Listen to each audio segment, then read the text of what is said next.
Puji Tuhan, salam sejahtera di dalam kasih Tuhan kita Yesus Kristus. Selamat pagi Bapak Ibu yang dikasihi oleh Tuhan. Mari pada pagi hari ini kita akan membaca dan merenungkan kebenaran firman Tuhan melalui program podcast Makanan Rohani. Mari kita siapkan hati dan pikiran kita untuk ditaburi oleh kebenaran firman-Nya. Saya berdoa firman Tuhan yang ditabur melalui program Makanan Rohani dapat berakar, bertumbuh, berbuah untuk kemuliaan Allah di dalam setiap kehidupan kita. Dan untuk mengawali program ini, Bapak Ibu yang terkasih, mari kita awali di dalam doa bersama-sama. Kita berdoa. Pada pagi hari ini kami datang dalam hadirat-Mu Bapa di surga. Kami bersyukur buat hari yang Kau beri. Kami memuji, memuliakan Engkau pada pagi hari ini. Pada pagi ini sebelum kami beraktivitas, kami mau membaca dan merenungkan kebenaran firman-Mu ya Allah. Sampaikan isi hati-Mu bagi setiap kami. Di dalam nama Tuhan Yesus Kristus, setiap kita sama-sama berkata, amin. Kita buka kitab Roma pasal 8.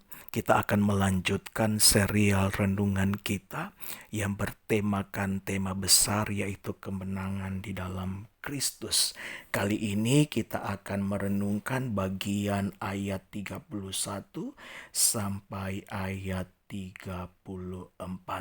Kitab Roma pasal 8 ayat 31 sampai ayat 34. Firman Tuhan menuliskan demikian, sebab itu apakah yang akan kita katakan tentang semuanya itu? Jika Allah di pihak kita, siapa yang akan melawan kita? Ia yang tidak menyayangkan anaknya sendiri, tetapi yang menyerahkannya bagi kita semua. Bagaimanakah mungkin ia tidak mengaruniakan segala sesuatu kepada kita bersama-sama dengan Dia? Siapakah yang akan menggugat orang-orang pilihan Allah? Allah yang membenarkan mereka, siapakah yang akan menghukum mereka? Kristus Yesus yang telah mati, bahkan lebih lagi yang telah bangkit, yang juga duduk di sebelah kanan Allah, yang malah menjadi pembela kita. Berbahagialah mereka yang mendengar dan melakukan setiap apa yang dikatakan kebenaran firman Tuhan. Jadi bukan mendengar untuk melupakan, melainkan sungguh-sungguh melakukannya di dalam kehidupan sehari-hari. Tema renungan kita pada pagi hari ini adalah menang atas dakwaan. Bapak Ibu yang terkasih, kemenangan di dalam Kristus yang sudah kita renungkan dari beberapa hari yang kemarin. Yang pertama itu adalah menang atas kelemahan atau penyakit kita. Yang kedua, kemenangan di dalam Kristus adalah menang atas keterbatasan kita. Terus yang ketiga pada hari ini yang kita renungkan, kemenangan di dalam Kristus adalah menang atas dakwaan. Bapak Ibu yang dikasihi oleh Tuhan, Bapa segala pendakwa, tahukah Anda siapa dia? Dialah iblis. Amin. Dialah setan besar. Dialah Lucifer, sang malaikat yang disenangi oleh Allah, yang diciptakan khusus oleh Allah untuk menyembah Dia. Namun karena kesombongan dan ambisinya, maka dia dicampakkan ke muka bumi ini dan menjadi iblis, menjadi seteru Allah sampai selama-lamanya. Iblis kerjanya itu mendakwa. Iblis kerjanya itu menghakimi. Iblis kerjanya itu mengingatkan kita akan masa lalu kita. Amin. Iblis itu kerjaannya terus mengingatkan kita akan kehidupan masa lalu kita yang kelam. Namun puji Tuhan Bapak Ibu yang terkasih, di dalam Kristus kita sudah menang atas dakwaan. Sebab firman Tuhan menuliskan bahwa Yesus yang sudah menjadi pembela kita. Yesus adalah pengacara kita di dalam penghakiman. Yesus yang membela kita. Bapak Ibu yang terkasih, saya ingin katakan sebagai hamba Allah pada pagi hari ini, ketika iblis mengingatkan engkau akan masa lalumu, maka engkau balik ingatkan dia akan masa depannya. Amin.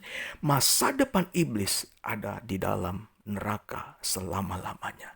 Nah, kenapa dia terus mengingatkan kita akan masa lalu kita? Supaya begini, supaya kita ini terus terhukum, terus terpenjara dengan masa lalu kita, sehingga kita merasa bahwa kita tidak layak di hadapan Tuhan, dan kita mulai menjauh dari Tuhan. Waktu kita menjauh dari Tuhan, maka iman kita lemah, dan pada akhirnya iman kita akan mati. Iblis dengan dakwaannya itu dengan sengaja menyeret kita perlahan-lahan agar kita bersama-sama dengan dia di dalam neraka. Ini strategi iblis yang perlu kita tahu, Bapak Ibu yang terkasih. Bagaimana cara kita mematahkan setiap strategi iblis? Caranya adalah baca kebenaran firman Tuhan. Amin. Firman Tuhan melalui Paulus kepada jemaat Tuhan yang ada di Roma sudah menjelaskan kepada kita bahwa kalau Allah di pihak kita, siapa yang akan melawan kita? Kalau Yesus menjadi pembela kita, maka siapa yang dapat mendakwa kita? Tidak ada yang dapat memisahkan kita dari kasih Kristus. Amin. Tidak ada yang dapat menyeret kita menjauh dari Kristus dan bersama-sama dengan iblis di dalam neraka. Amin. Nah, di dalam konteks penderitaan yang dialami oleh orang-orang yang percaya yang ada di Roma, mereka hopeless, Bapak Ibu yang terkasih, di dalam penderitaan yang sangat, di dalam kesesakan, di dalam penganiayaan. Mereka sangat diperlakukan dengan cara yang tidak adil, dengan cara yang tidak wajar oleh karena iman mereka di dalam Yesus. Namun puji Tuhan, firman Tuhan terus menguatkan mereka bahwa Allah berserta mereka. Allah di pihak mereka. Allah yang tidak menyayangkan anaknya sendiri, tetapi yang menyerahkannya bagi mereka. Yesus yang sudah menjadi pembela mereka, yang sudah mati dan bangkit untuk menebus setiap dosa. Nah, pada pagi hari ini pesan yang sama datang dalam hidup kita, Bapak Ibu yang terkasih, bahwa di dalam Kristus kita menang atas setiap dakwaan iblis. Amin. Di dalam Kristus kita menang di atas segala intimidasi, di atas segala penghakiman yang dilontarkan iblis kepada kita.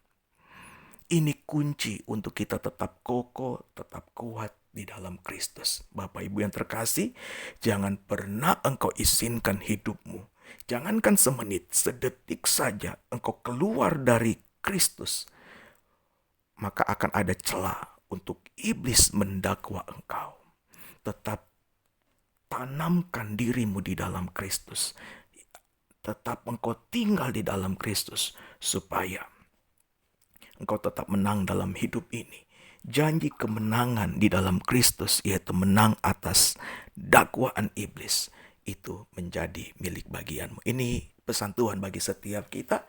Di dalam kita beraktivitas, mari kita tetap tinggal di dalam Kristus. Saya berdoa, janji kemenangan menjadi milik bagianmu. Kita berdoa, terima kasih buat firman yang kembali hadir bagi kami. Berkati ya Allah setiap orang yang percaya yang mendengarkan program ini dalam nama Yesus. Haleluya. Amin.